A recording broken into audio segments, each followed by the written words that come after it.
It's WNYC. Yes, hello. Hello, yes. Coming up in just a moment here on 93.9 FM and AM 820, it's Marketplace. We'll be back with all things considered at 7 p.m. tonight. Looking at our weather here, it's pretty nice. Although the temperature has been dropping pretty steadily through the afternoon here. We'll have a low of about 50 overnight tonight, but the skies should stay mostly clear. And then for tomorrow here in our area, it's going to be a really nice one again. Should be sunny. High of about 68 degrees in the afternoon with a low of about 50 tomorrow night. Rain is likely on Wednesday, that chance increasing through the day into the evening. It's WNYC. On a Monday, it's 6:30. WNYC supporters include the Public Theater, presenting the world premiere of Girl Interrupted with Juliana Canfield and King Princess, based on Susanna Kayson's memoir with original music by Amy Mann.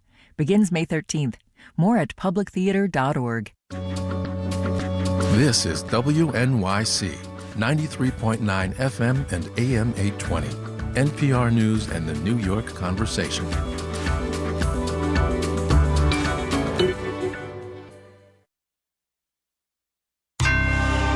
Marketplace is supported by Fidelity. A dedicated advisor can help create a comprehensive wealth plan. Investment minimums apply. Fidelity Brokerage Services, LLC. On the program today, a slice of pizza and a video game. What more could you possibly want? From American Public Media, this is Marketplace. Marketplace is supported by GEP, at the forefront of agentic procurement orchestration and autonomous supply chains. With GEP Smart Software, GEP Key Agentic AI, and Strategy Consulting, GEP works to help business optimize value and reduce risk. And by Amazon Business. With smart business buying, AI tools help to optimize user experience for purchases paired with delivery options built for business. Learn more at amazonbusiness.com. And by Fisher Investments. As a fiduciary, Fisher Investments is obligated to act in their client's interest. Learn more at FisherInvestments.com. Investing in securities involves the risk of loss. In Los Angeles, I'm Kai Ryssdal. It is Monday today. This one is the 27th of April. Good as it always is, everybody, to have you along. We begin today with a slightly philosophical bent, that ever-changing balance that we all do between needs and wants. And we're going to do it on the fulcrum of a slice of pizza, because it seems spending a night in and ordering delivery is becoming something of a luxury for a whole lot of Americans. Domino's reported slower than expected sales growth today. Consumers got shy starting in March, said the company. So Marketplace's Nova Safo gets us going with needs and wants and that other thing that started a couple of months ago. Pizza delivery is a nice to have, not a need to have. And as consumers tightened their budgets in March, Domino's had to offer deals and discounts to keep orders flowing. CEO Russell Weiner, in a call with analysts, said the pizza giant will keep that going while gas prices remain elevated. Starting as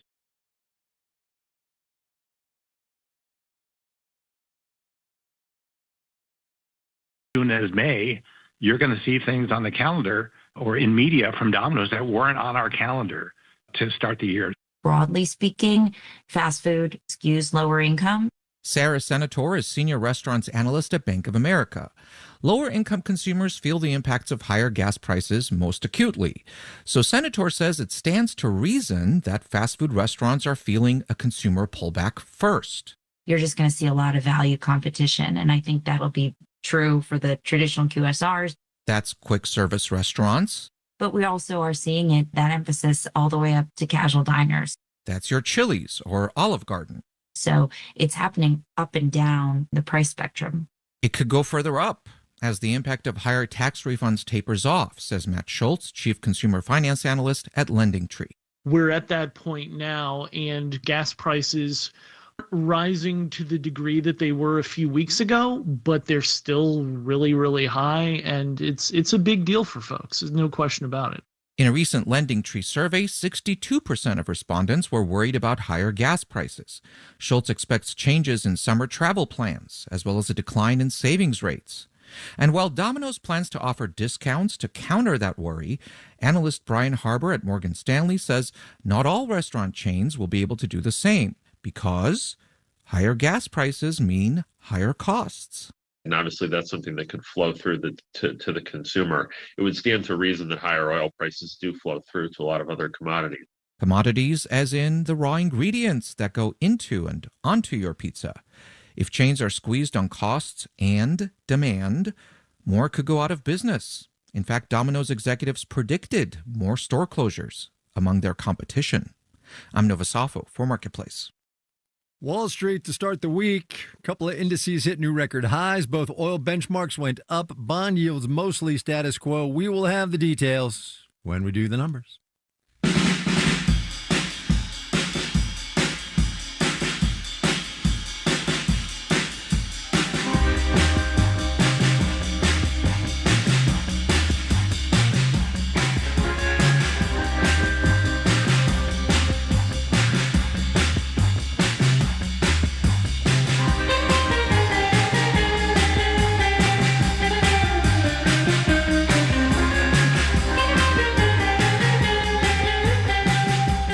I play a game from time to time with our Friday regulars. It's called What is Jay Powell Thinking in 5 words or less.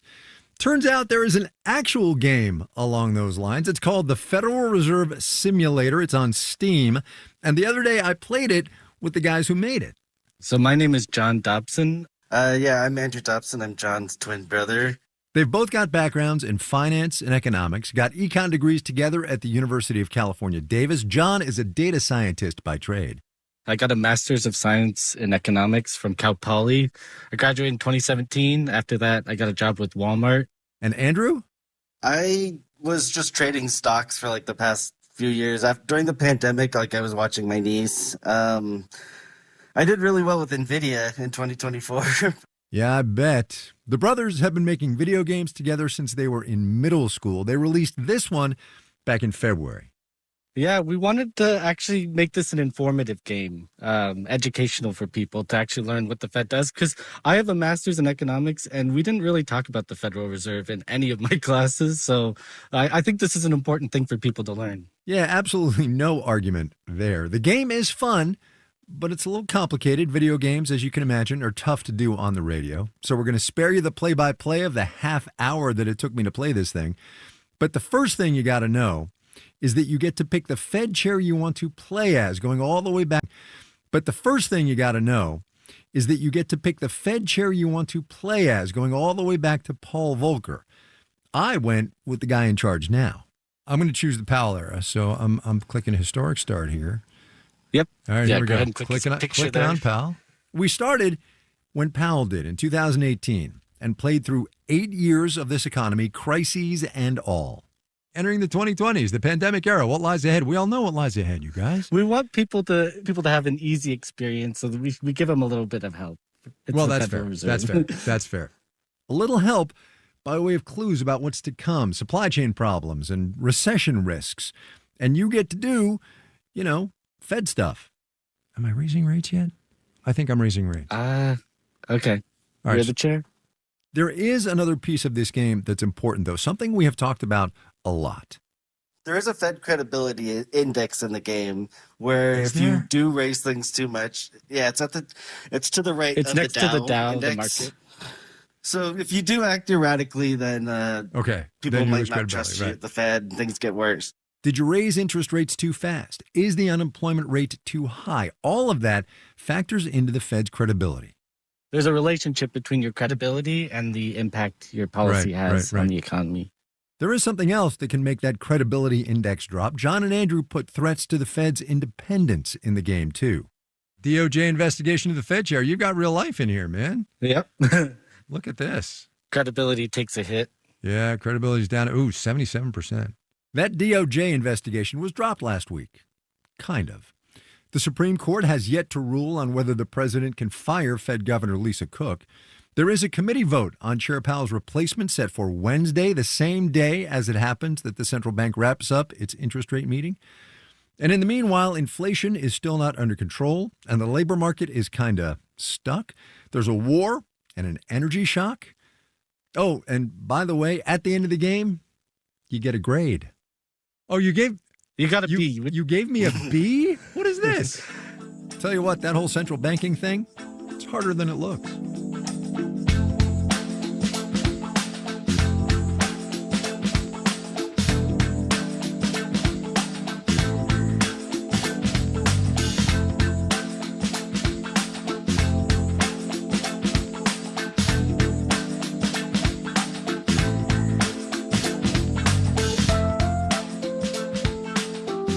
We're all familiar, I think, with perhaps varying degrees of fluency with the supply-demand curve, right? And how the disparity between the two helps determine price. As a quick aside, by the way, I once called it the law of supply and demand and got a very stern email from a very annoyed economist pointing out that it is not a law, that supply and demand thing, but rather a mechanism of the market. That aside becomes relevant when you consider the American housing market circa early 2026. We are going to get a sense of the real estate supply-demand price equation tomorrow when we get the Case-Shiller Home Price Index for February. Best guesses are that home prices rose that month slightly year over year, even though the housing market is actually pretty tepid right now. That has been the case for a while, actually. Prices trending up, even though demand is sluggish, which is, thinking back to where we started this introduction, unusual. Marketplace's Samantha Fields explains. In a typical year, this is when the housing market should be taking off. We'd see a lot of listing activity get going in February and into early March, and the buyers would be coming in, the second half of March and into April. Lisa Sturdivant at Bright MLS says that's a typical year, which we really haven't had in a while, to be quite frank with you. Instead, not much is going on right now. More sellers have been listing, but it's still not clear that the buyers are out there yet.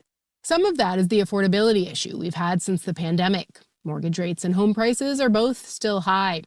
Daryl Fairweather at Redfin says some of it is also because of political and economic uncertainty. The Iran war, tariffs, and fears around what AI could do to the job market are holding prospective buyers back. We have about 600,000 more sellers than buyers nationwide. And normally when you have that gap between the number of sellers and the number of buyers, prices come down to get those homes sold. But that's not happening. Home prices have continued to rise in much of the country.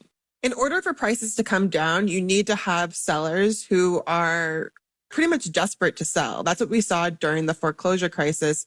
But this time around, homeowners are in a very secure position. They have lots of equity in their homes.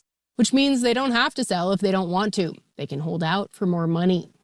That, along with the fact that there's just not enough building going on in many markets, has helped keep prices rising. But Chris Herbert at the Joint Center for Housing Studies at Harvard says they are rising much more slowly these days than they were a couple of years ago. Right now, we're seeing house prices are growing, low single digits, basically less than inflation. And so while we say that house prices haven't fallen, they are falling in real terms after we account for inflation. And if that trend continues and mortgage rates come down, he says in the next few years, we'll eventually get back to a place where home prices are more affordable. I'm Samantha Fields for Marketplace.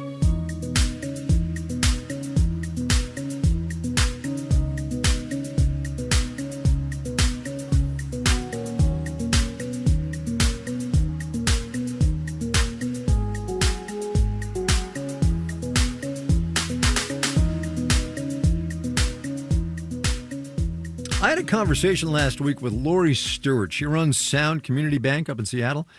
And we were talking about some of the things that smaller banks like Sound are keeping an eye on, one of which is stablecoins, a digital currency that's designed to keep its value, unlike, Bitcoin, just for instance. There is, of course, lots of toing and froing in Washington right now about how stablecoins are actually going to work, how they might be regulated, and what they might do to the traditional banking system. Marketplace's Justin Ho has today's explainer. The reason why stablecoins are supposed to hold their value is because the companies issuing them back their coins with safe financial assets. In this case, mostly U.S. Treasury securities and a few other types of related very short-term assets. That's Todd Baker with Columbia Business School. He says when someone buys $100 worth of stablecoins, the company issuing them will use them.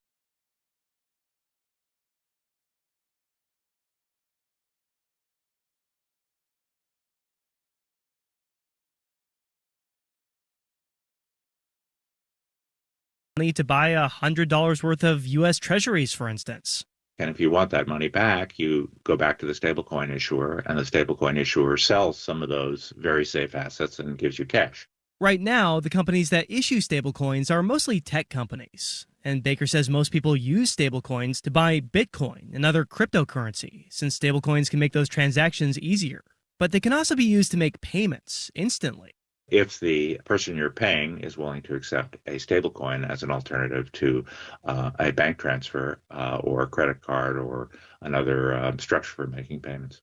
In other words, stablecoins are kind of like traditional bank accounts. You can use them to make payments, or you can let the money sit there. That's why many banks are concerned about what will happen if stablecoins become more popular. Small banks, community banks are right to be afraid. That's Hillary Allen, a law professor at American University. She says the fear is that stablecoins will draw depositors' cash away from banks, especially if stablecoins pay competitive interest rates. Right now, stablecoin issuers aren't allowed to pay interest, but Allen says there are loopholes. They're affiliated exchanges or partners with other crypto industry infrastructure. They can pay yield, which is effectively interest. Allen says the concern isn't only about bank competition. It's also about where that money will end up, because the companies issuing them store that money in treasuries and other safe assets. They're not making loans to people for mortgages. They're not making loans to small businesses to get up and running. That said, some banks themselves have been getting into stablecoin, says David Schiff with FTI Consulting. The larger banks, particularly those that have a global footprint and are working with very large commercial clients that have cross-border operations, are absolutely starting to experiment. Schiff says that's because those banks' big commercial clients are interested in the instant payment services that stablecoin technology can provide. It really is about helping to grease the skids of the payment system and make it easier for those institutions. But Schiff says smaller banks have been more reluctant, in large part because offering stablecoins would tie up money that they would otherwise lend. Plus, banks don't necessarily have the resources to offer stablecoins, even if they wanted to. Dominic Miartin, the CEO of American Pride Bank in Macon, Georgia.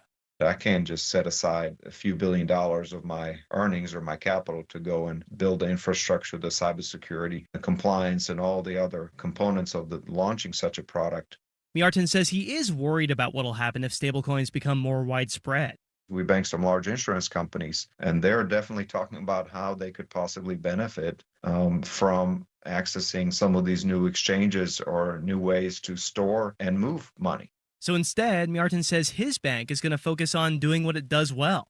We're going to find ways to support our customers with faster services, with safer services, and we're going to continue to pay very strong returns on their deposit accounts. Miartin says if his bank can keep doing that, he'll at least have a shot at hanging on to his customers' deposits if stablecoins start luring them away. I'm Justin Ho for Marketplace.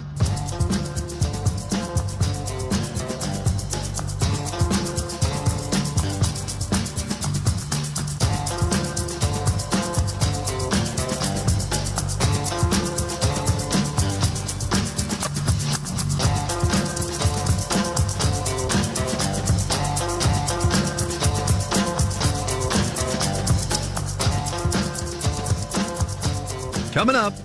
So I was able to find a used chainsaw off Craigslist for $300. Wait, what? All right, first let's do the numbers. Dow Industrial's down 62 points today, 0.1%, 49,167. The NASDAQ went the other way, up 50 points, 0.2%, 24,887. The S&P 500 added 8 points, about 0.1%, 71 and 73. Domino's, nobody was talking about them, which is, by the world's biggest pizza chain, forecasting weaker sales for the rest of the year. It fell 8 0.8%. Papa John's edged up 0.9%. Pizza Hut owner Yum Brands also owns KFC, by the way, and Taco Bell dipped 3 0.2%. New home price data coming tomorrow. Sam Fields was talking about that. The nation's biggest home builder, D.R. Horton, slipped 0.3%. Florida-based Lennar fell 0.8%. Elsewhere in real estate, The Real Brokerage, that's an AI-powered firm that forgoes traditional brick-and-mortar offices. What could possibly go wrong? It announced the deal to buy longtime real estate brand RE/MAX for a reported $880 million. RE/MAX up more than 24% on the news. The Real Brokerage, on the other hand, fell more than 24%. The Strait of Hormuz is at a standstill. Well, traffic therein anyway. ExxonMobil down about 0.5%. Chevron lost 0.25%. Refiner Valero gained 1%. You're listening to Marketplace. The Numbers is supported by Mercury, a fintech that offers banking, credit cards, and financial software. Marketplace is supported by Solidigm, offering solid-state storage solutions optimized for AI with higher capacities, greater speed, and energy efficiency. Solidigm, AI data infrastructure built on a solid foundation. Learn more at storageforai.com. And by Odoo.com, offering integrated programs for sales, customer relationship management, inventory, and other business operations, designed to work together as a customizable software suite. Odoo, all your business on one platform.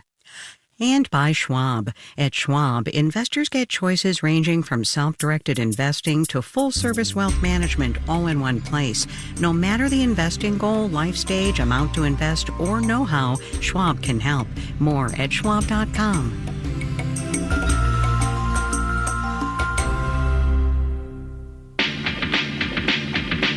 Email scams have been around for almost as long as there has been email. But between COVID and the rise of generative AI, they've gotten a lot more sophisticated and a lot more frequent. On the next All of It, Wired reporter Lily Newman joins us to talk about what we know about these scams and how to protect yourself.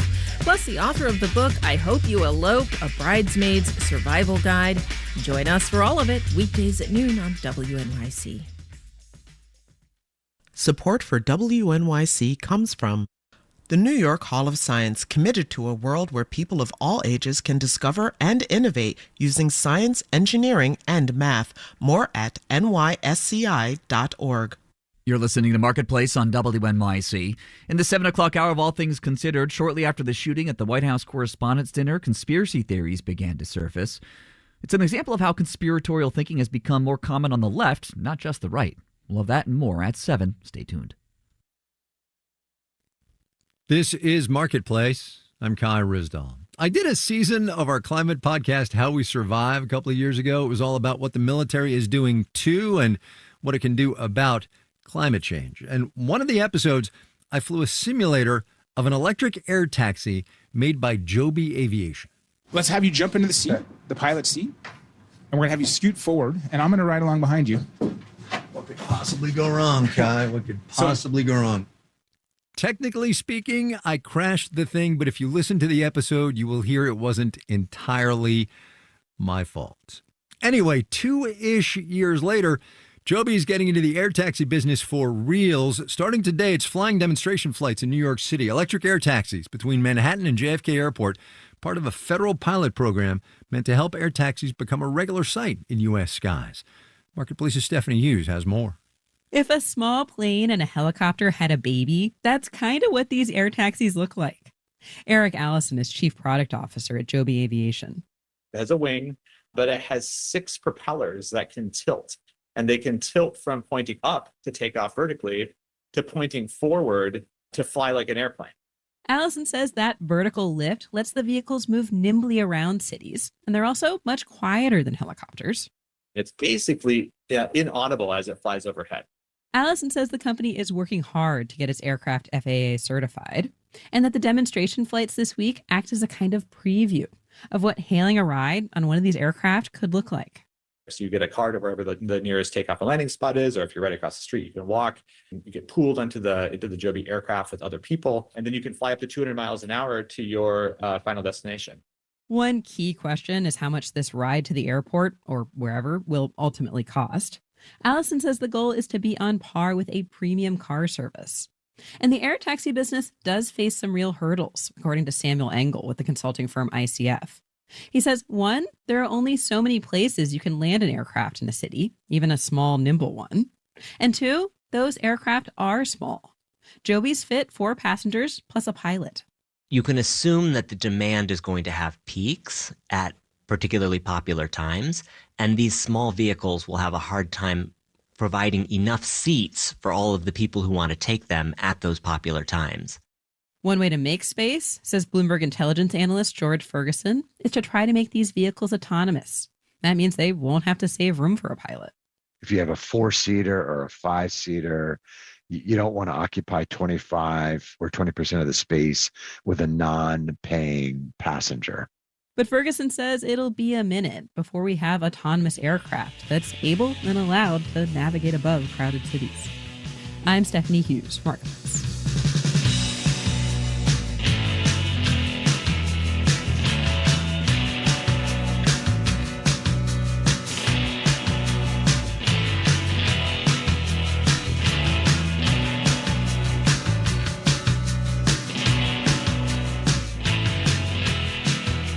It is a sad truth of our changing climate that the western United States no longer has a monopoly on more frequent and more intense wildfires. See also southern Georgia the past couple of weeks.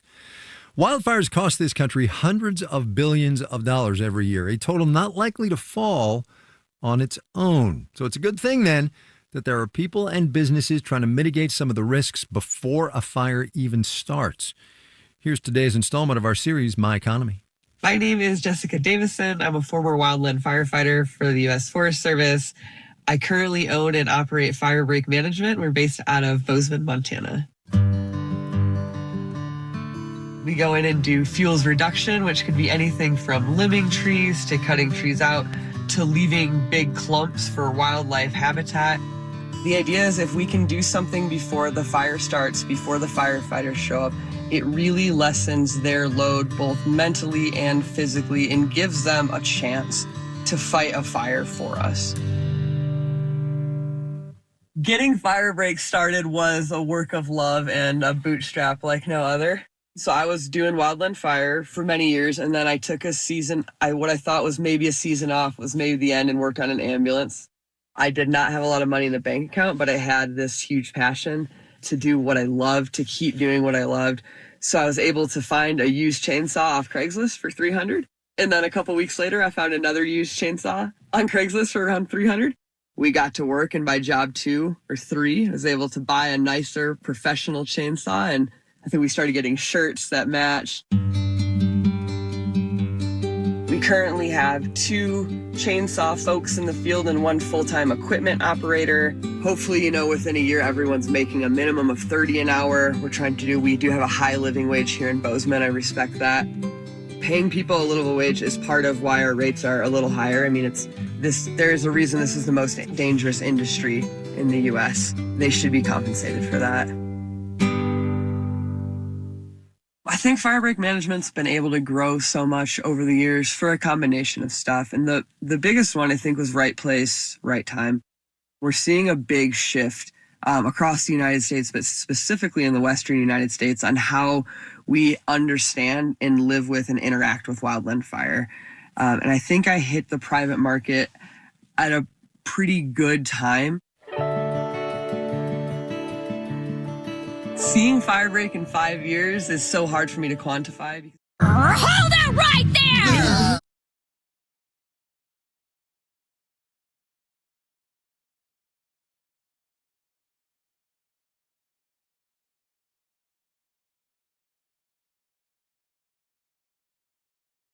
The sky is the limit. I didn't see Firebreak being here 5 years ago. I hope we're running multiple crews. I hope we have a travel crew. I would also love to have, again, 2 or 3 crews, and one's doing government contracting all summer, back to our roots in wildland firefighting. I dream. I'm a dreamer. That's how Firebreak's got where it's at. I am a dreamer. Jessica Davison. Firebreak Management is her company. It's in Bozeman, Montana. We cannot do this series without you, whether your job takes you out in the field or keeps you tied to your desk. I feel that. Let us know what's happening. WoodyaMarketplace.org/myeconomy.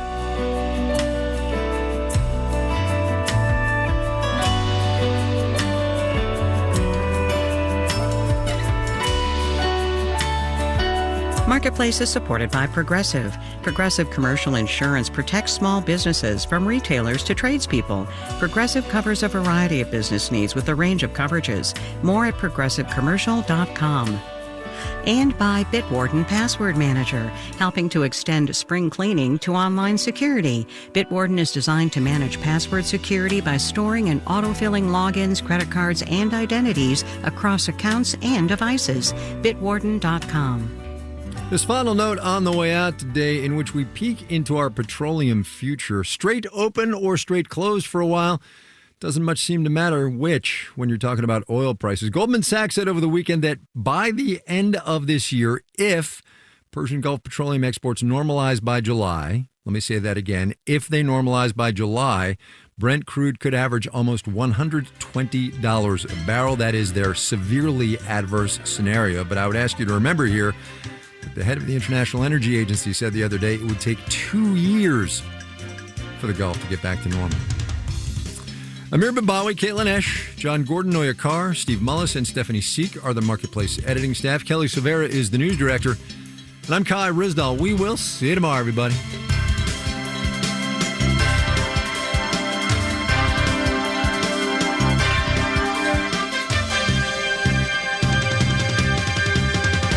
This is APM.